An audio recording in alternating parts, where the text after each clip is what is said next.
Hello students, welcome to my channel. आज इस video में हम समझेंगे एपिथेलियल टिश्यू का कंपाउंड टिश्यू लेयर। तो कंपाउंड एपिथेलियल टिश्यू किसे कहेंगे कि जिनके की मैनी लेयर्स ऑफ सेल्स होता है। सिंपल किसको कहेंगे? जिसमें वन लेयर ऑफ सेल ही होते हैं। तो सिंपल का ऑलरेडी मैं वीडियो बना चुकी हूँ। तो इस वीडियो में हम देखेंगे कंपाउंड मतलब मैनी लेयर्स ऑफ सेल्स वाले जो एपिथेलियल टिश्यू होते हैं उनको। तो एपी मतलब अपर और थीलियल मतलब लेयर। तो अपर लेयर ऑफ टिश्यू जिसके कि मैनी लेयर्स होते हैं, इस टाइप की हम देखेंगे। तो फर्स्ट हम देखेंगे ट्रांजिशनल। तो ट्रांजिशनल कहाँ पे पाए जाते हैं? तो सबसे पहले हम ये समझेंगे कि हम ये समझ जाएंगे कि ये कहाँ पे मिलते हैं या कहाँ पे ये होते हैं, तो उससे हमको उनका स्ट्रक्चर और फंक्शन समझने में इजी हो जाता है। तो इनका लोकेशन है यूरिनरी ब्लैडर, यूरेटर और रीनल पेल्विस में। तो कहाँ पे पाए जाते हैं transitional epithelial tissue compound tissue? तो रीनल रीनल पेल्विस, यूरेटर और यूरिनरी ब्लैडर। अब ये जगह ऐसी है जहाँ की जो सेल्स हैं वो ज़्यादा स्ट्रेस में रहते हैं, स्ट्रेस कंडीशन रहती है। यूरिनरी ब्लैडर जो है उसमें यूरिन जब फिल हो जाता है तो सेल्स में एक स्ट्रेस आती है। तो क्योंकि स्ट्रेस आती है और उस स्ट्रेस को विथहोल्ड करने के लिए हमें बहुत सारी लेयर ऑफ सेल्स चाहिए, थिक लेयर ऑफ सेल्स चाहिए। तो इनका स्ट्रक्चर देखते हैं पहले कैसा होता है। तो ये है ट्रांजिशनल।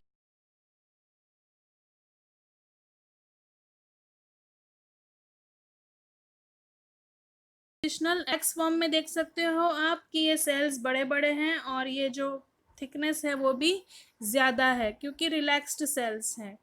जब उन पे स्ट्रेस आती है तो ये स्ट्रेच हो सकते हैं, अपने आप को स्ट्रेच कर सकते हैं, अपनी साइज को चेंज है वो रिड्यूस हो गया। तो इसका ये फंक्शन है। अब इसका स्ट्रक्चर देखें तो it consist of layers of cells. उसमें बहुत सारी लेयर्स हैं।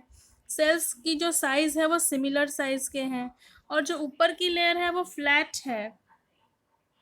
और उस वो सब ये सेल कहाँ पे अटैच है? तो नीचे की एक बेस लेयर है, उससे फर्स्ट लाइन जो है वो अटैच है। और ये सारे ही सेल्स हैं, लिविंग हैं। और इनका मेन इनका फीचर है कि ये स्ट्रेच होने पे अपनी थिकनेस को चेंज कर सकते हैं। तो इससे क्या होता है कि ऑर्गन जो है वो एक्सपैंड हो सकता है। यूरिनरी ब्लैडर में अगर ज़्यादा यूरिन भर जाएगा तो ऑर्गन पूरा एक्सपैंड हो सकता है। और जब यूरिन खाली हो जाएगा तो ऑर्गन जो है वो वापस अपना ओरिजिनल पोजीशन में आ सकता है। तो ऑर्गन का शेप और साइज चेंज होता है क्योंकि ये जो लेयर है वो थिक और थिन हो सकती है, अपने आप को थिक और थिन कर सकती है। अब इस लेयर का मेन और एक फंक्शन क्या है कि ये जो ये जो यूरिन होता है वो लीक नहीं होता है, दूसरे सेल्स में नहीं जाता है। तो इसका दूसरा है due to thickness it prevents urine from expanding to surrounding tissues. Surrounding tissues जो होते हैं उसमें यूरिन पास ऑन नहीं होता है, वो अंदर का अंदर ही रहता है। और दूसरा इसका फंक्शन है it prevents the loss of water from blood to urine. जो हम ब्लड सर्कुलेशन होता है उसमें जो पानी होता है वो भी यूरिन में नहीं मिक्स होता है। तो यूरिन का जो यूरिनरी ब्लैडर है, यूरेटर है, रीनल पेल्विस है, इन सब का जो स्ट्रक्चर के अंदर जो भी फ्लूइड होता है वो ना तो बाहर आ सकता है ना बाहर का फ्लूइड अंदर जा सकता है। तो मेन इसका फंक्शन ये है। चलिए देखते हैं नेक्स्ट तो है stratified epithelial compound epithelial layer. तो स्ट्रेटिफाइड में तीन तरह के हैं, स्ट्रेटिफाइड स्क्वैमस, क्यूबॉइडल और कोलुमिनार। और इसमें केराटिनाइज्ड और नॉन केराटिनाइज्ड भी हैं। तो चलिए इनको समझते हैं कि ये कैसे है। तो ये टेबल फॉर्म है मेरे पास, तो उससे हम समझेंगे। तो ये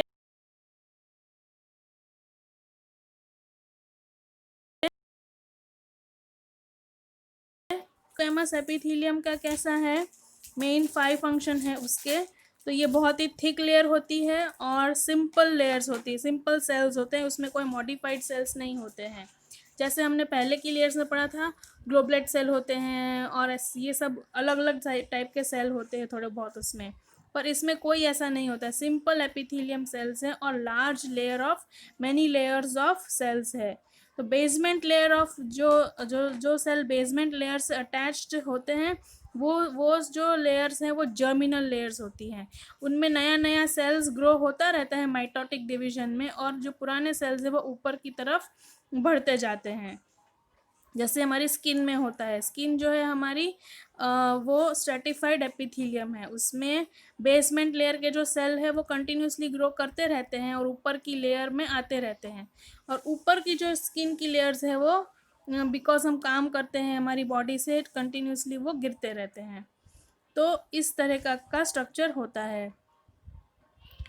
अब ये जो सेल्स होते हैं वो क्यूबॉइडल होते हैं और धीरे धीरे ऊपर जाते जाते ये फ्लैट होते जाते हैं सेल्स। अब ये जो लेयर है वो मल्टी लेयर्ड है, जैसे मैंने कहा स्किन है मल्टी लेयर्ड है, तो इसका मेन काम है प्रोटेक्शन का। तो स्ट्रेटिफाइड एपिथेलियम का मेन काम है, मेन फंक्शन है प्रोटेक्शन का। और ये जो सिक्रेटरी और एब्जॉर्प्टिव, ये काम उसका बहुत ही कम है या नहीं के बराबर है। तो जो स्ट्रेटिफाइड एपिथेलियम है वो सिक्रेशन या एब्जॉर्प्शन नहीं करता है, ओनली प्रोटेक्शन का काम ज़्यादा करता है। तो ये थी characteristics common stratified epithelium layers की इसकी। अभी चलिए देखते हैं, इसमें दो तरह का होता है।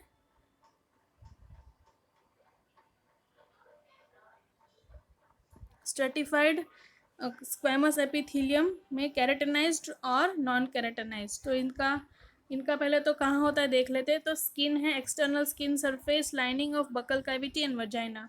तो केराटिनाइज्ड जो है वो ये 3 जगह पे होते हैं, स्किन, बकल कैविटी और वजाइना में। अब इनका फंक्शन क्या है, इम्परवियस टू वाटर, वाटर को ये अंदर आने नहीं देती। हम जब स्किन से हमारी हाथ धोते हैं, हैंड वॉश करते हैं, बात करते हैं, तो आउटर जो पानी स्किन पे गिरता है वो अंदर स्किन के अंदर नहीं जाता है। तो ये जो लेयर है केराटिनाइज्ड एपिथेलियम वो इम्परवियस टू वाटर है। फिर ये highly resistant to mechanical damage, protecting the underlying tissues, protection का काम करती है, रेजिस्टेंट है, थिक लेयर होती है। और इसका क्या है, केराटिनाइज में उसका एक प्रोटीन होता है केराटिन, जो कि उस पर डिपॉजिट होता है। और जब केराटिन डिपॉजिट हो जाता है तो वो लेयर ऑलमोस्ट डेड जैसी हो जाती है, वो सेल्स अलाइव नहीं होते हैं और धीरे धीरे वो सेल्स स्किन से बाहर निकलते जाते हैं। तो ये है केराटिनाइज्ड एपिथेलियम। और नॉन केराटिनाइज्ड एपिथेलियम का कैसा है, तो ये है लाइनिंग, ये कहाँ पे मिलते हैं, लोकेशन उनका क्या है, lining of pharynx and oesophagus में। अब ये क्या करते हैं, मैकेनिकल इंजरी ना हो फूड स्वॉलोइंग में, उसका प्रोटेक्शन करते हैं ईसोफेगस और फेरिंग्स में। फेरिंग्स जो होती है हमारी वॉइस बॉक्स के पास। नेक्स्ट इसका जो स्ट्रक्चर है वो क्या है, layers of living squamous epithelium formed lower cuboidal cells. इसका स्ट्रक्चर देख लेते हैं।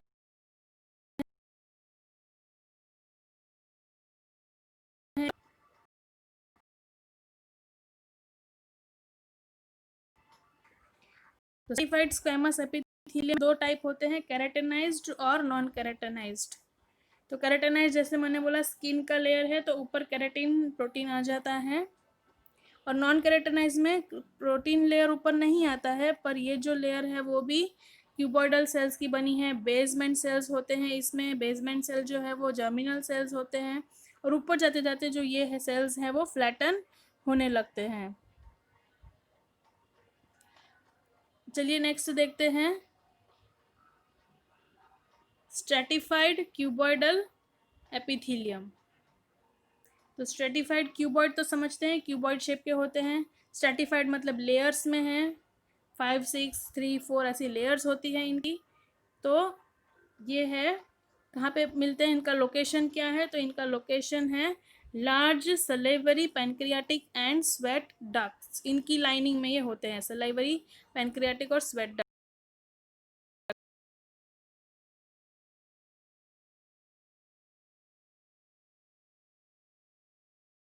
में स्ट्रक्चर है इसका। तो आप देख सकते हो क्यूबॉइडल सेल्स हैं, नॉर्मल सेल्स हैं, सिंपल सेल्स हैं, बेसमेंट मेम्ब्रेन है, उसके ऊपर सेल्स ग्रो करते हैं और ये जो लेयर है वो जर्मिनल लेयर होती है, जो कि नए नए सेल्स ग्रो करती रहती है और पुराने सेल्स को ऊपर धक्का मारती रहती है। चलिए नेक्स्ट आते हैं। तो स्ट्रेटिफाइड कॉलमिनार एपिथेलियम, कॉलमिनार मतलब कॉलम के जैसे होते हैं, स्ट्रेटिफाइड मतलब बहुत सारी लेयर्स वाली एपिथेलियम। तो ये कहाँ पे मिलती है? मेमोरी ग्लैंड्स में। मेमोरी ग्लैंड्स जो कि मिल्क प्रोडक्शन का काम करती है, उसमें जो सेल्स होते हैं वो स्ट्रेटिफाइड कॉलमनार एपिथेलियम होते हैं। इसका मेन काम है सिक्रीशन ऑफ फ्लूइड और protection from mechanical and chemical stress. क्योंकि ये थिक लेयर होती है तो हमेशा प्रोटेक्शन का काम उसका मेन फंक्शन है। इसका सेल का स्ट्रक्चर देखें तो layer of columnar cells over many layers of cuboidal cells. पहले बहुत सारे क्यूबॉइडल सेल्स हैं, उसके ऊपर की जो लास्ट लेयर है वो कॉलम जैसी, कॉलमिनल जैसी बन गई, इलोंगेटेड सेल्स बन गए हैं। तो ये है स्ट्रक्चर ऑफ स्ट्रेटिफाइड कॉलमिनार एपिथेलियम। तो आई होप आपको ये टॉपिक समझ में आया होगा, जिसमें कि ये है एपिथेलियल टिश्यूज सारे हमारे बॉडी के कंपाउंड नैनी लेयर्स वाले, जिसमें कि दो हमने देखे, स्ट्रेटिफाइड और ट्रांजिशनल। स्ट्रेटिफाइड में ये 3 टाइप के थे, और स्ट्रेटिफाइड स्क्वेमस एपिथेलियम में केराटिनाइज्ड और नॉन केराटाइज्ड। स्किन जो है वो केराटिनाइज्ड है और बाकी जो है वो नॉन केराटिनाइज्ड है।